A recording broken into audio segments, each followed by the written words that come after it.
Hi, my name is Chuma and I'm very excited to host this first show of the series named Inspirational Leadership.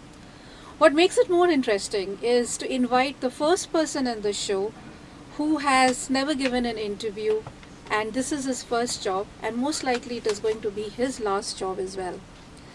His passion for technology and his hands-on attitude keeps his team on their toes because they don't know what's going to happen the next day. He is none other than my boss, Mr. Rohit Sethi, who is a Senior Vice President, Managed Services, and I absolutely love his work ethics and his sense of humor. It's really fun working with him. So let's invite Rohit. Hi Rohit, welcome to the show. Thank you. How does it feel to be the first one in the show? Very nervous. And why are you nervous? Well, I've never actually faced a camera before, so it's the first time. No, you That's why did. I'm You did a nervous. fantastic job in the annual day by dancing and just people were like gaga about your performance. So I don't see why you should be nervous for today's I never show. realized, there's a camera which is shooting me on the annual day. That so could hence be it was the fine. This secret. time it is just in front of me. That's okay. Good. So you have spent 24 years in NIIT, Rohit. So what has kept you in the organization, and how did this entire journey of NIIT happen with you? Well, it's a long journey and a very exciting one. And I would say I was 19 and a half years old when it was my first interaction with NIIT. And that was as a student of NIIT, the Jori Garden Center. So I did a 2 years diploma course with NIIT, and after that my first job happened to be with NIIT itself, Okay. and I joined as a trainer. And you Uh, didn't do the GNIT course? Well, no, I didn't do the GNIT course. I was pretty confident that I'll be able to do the diploma course of 2 years and will be able to get a decent job. So I was absolutely right in my statement by saying that he was extremely confident that you will get a job. Oh yeah, of course, yes. Okay, nice, yeah. Knowing NIIT, we were very sure that if you're doing anything with NIIT, a job is a guaranteed one, and which is what happened with me too. Very nice, good.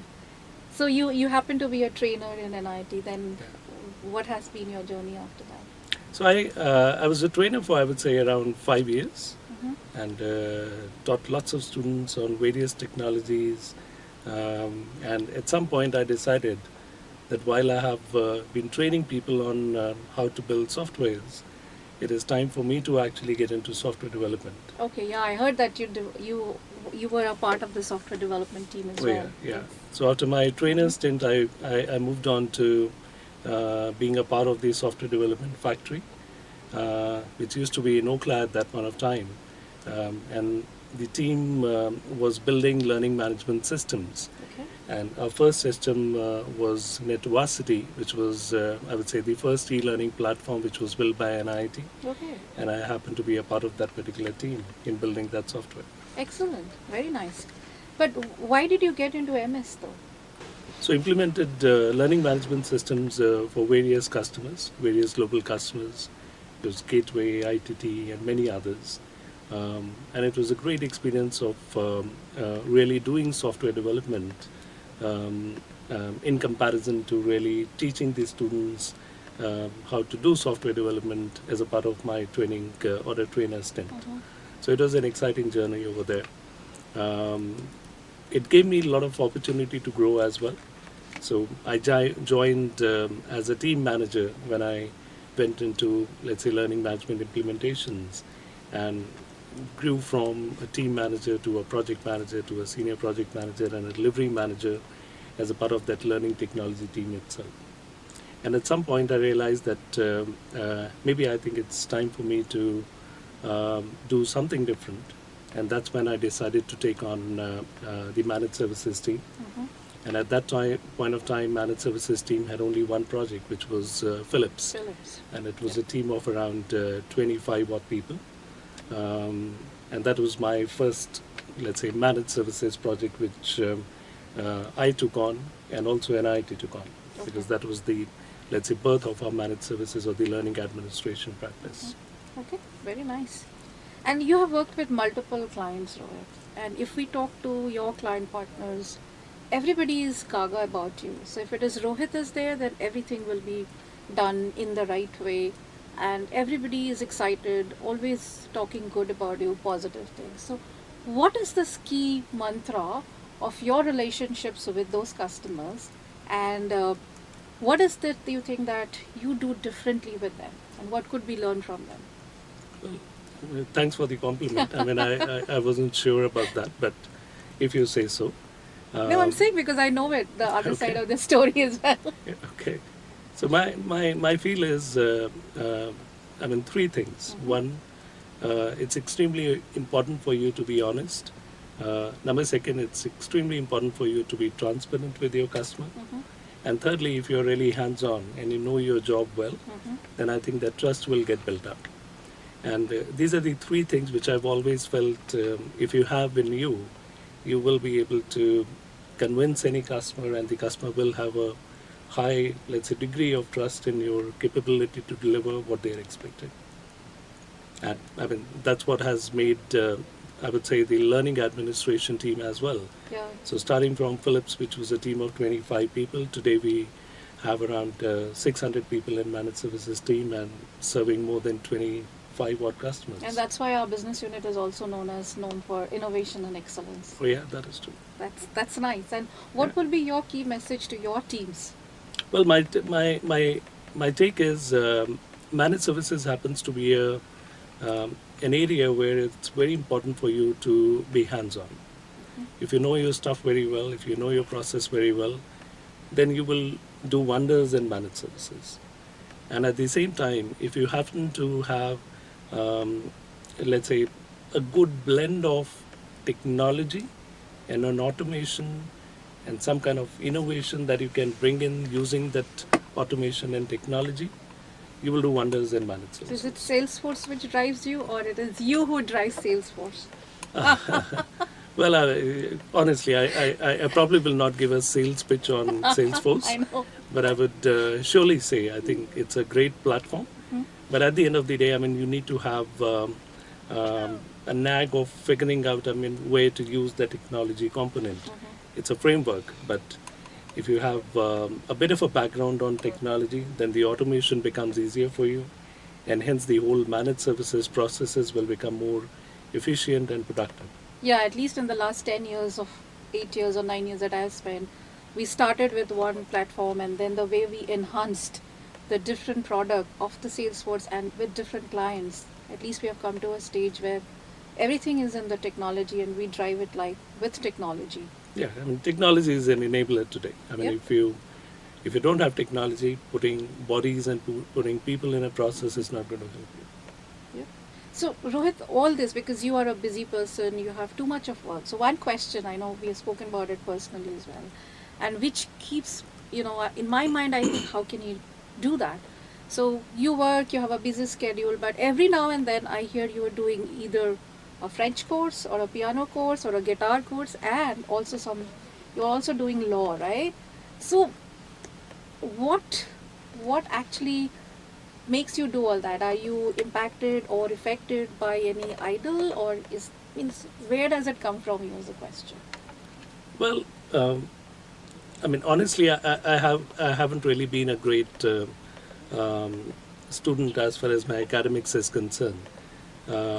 But I would Really? say Because I thought you were. no, I'm not. I always thought you were the best candidate, student of the year kind of. No, I'm not.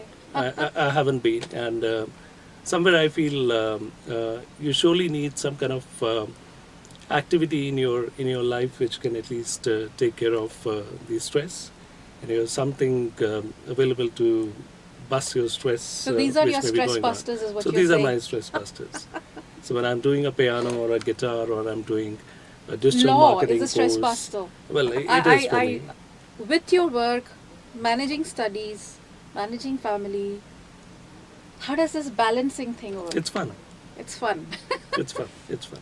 I mean, 5 days you purely work for NIIT. your process and for your practice, and Saturday, Sunday is what you keep for the rest of the stuff. You also work over the weekend. I know it myself, so you can't say that you don't work on the weekend. Maybe on a right? mobile I may respond to a couple of emails, but I try not to open up my laptop. So you're just getting recorded in this video, so just ensure that we are. I will make sure I don't respond to your emails going forward on a weekend, if at all I have done that before. Truly. So in this entire journey of NIT, Rohit, so how did you meet your then girlfriend and now wife Priyanka? How did this meeting happen? Well, we met at Rajouri Garden Center. Again. I mean, so I joined NIT as a trainer in 1995, and that's when we met. She was at a Rajouri student or Garden she was a Center. trainer?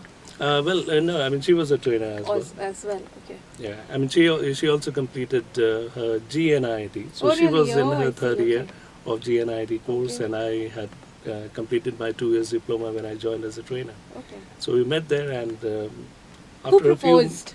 after a few meetings, we realized that we are meant for each other, and Easy proposal or a tough one to convince her? Who convinced? She convinced you? it was or- an easy one. She proposed, I accepted. Wow. Difficult nowadays to do that, right? But because I know Priyanka also works very hard, like any other NITians. She's either on call in office till 8:30, 10:30. You after going back, you're also on calls. When do you get the time to spend with each other?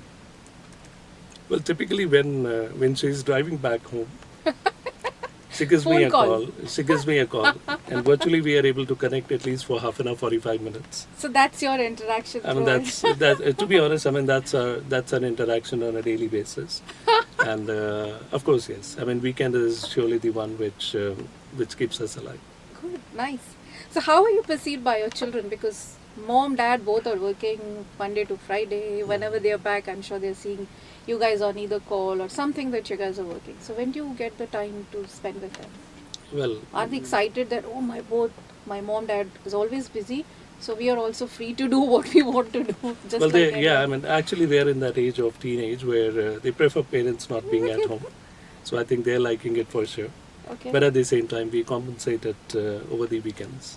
So we make sure we spend enough time on a Saturday or a Sunday together, like going out for dinner or something. But we do spend quality time with them, at least on a weekend.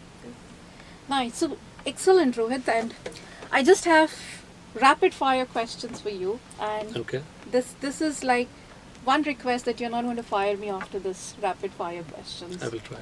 Please do. And then these to be responded in one word. Careful about that one word. One word. Yeah. Maybe one sentence. No, one word. We'll see the question and then you can we'll decide. try. But mostly, Yeah. there isn't any hamper though this time that Yeah. I'm not giving away any coffee hamper or something like Okay. that, right? But let's see what we do after that. Okay. But interesting questions, I'm sure you'll like it. Mhm. But one word is the key. What is the one thing that is essential to live a balanced life? I think you need to have a great partner. Okay. What is one thing that we must do away with in order to have a balanced life? One word is the key. Skip this one. Marriage in one word. Made in heaven. Okay. Competition. Way important for being relevant. Good one. Money. Important for survival. Important for survival. Love. Priyanka. Very good. Excellent. I'm sure she'll be very happy to see this recording. Best advice you have ever received in your career? Best advice. It was given to me by my boss, and the advice was, customer is not always right. Hmm. They hired you to give the right advice. Good one. What is the one thing that you will want to ban if you get an opportunity to ban? Mobile phone. Ban it. At least for the weekends, ban it. Good one, because all our life travels around the mobile Yeah. phone in today's world. Two things about which no one knows. Two things about which no one knows. Okay. One is, I'm the one who's in charge of the breakfast on weekends. Oh, really? I don't know whether anyone knows about it or not. That's surprising, Rohit. Yeah. And Okay. secondly, I have travel anxiety. If you tell me today that I'm supposed to travel 2 months later, Really? I'll continuously think about that flight that I'm supposed to board. Oh, So it's to that extent I'm travel conscious. we Or didn't anxious, realize it actually. till the time you didn't Yeah, I mean, tell I us. travel a lot, but Yeah. there's a lot of anxiety in me Okay. to board a plane. Okay. Next time we'll keep a watch when we're traveling together. Yeah. So What it's is always the advisable to just tell me today that I'm traveling tonight tomorrow or versus telling me 2 months in advance. okay. What is the one thing that you want people to remember about you? He was a nice guy. Thank you, Rohit, for Thank you so joining much, us in Uma. the show, and hope we will have good times going ahead. Absolutely. Thank We you. will.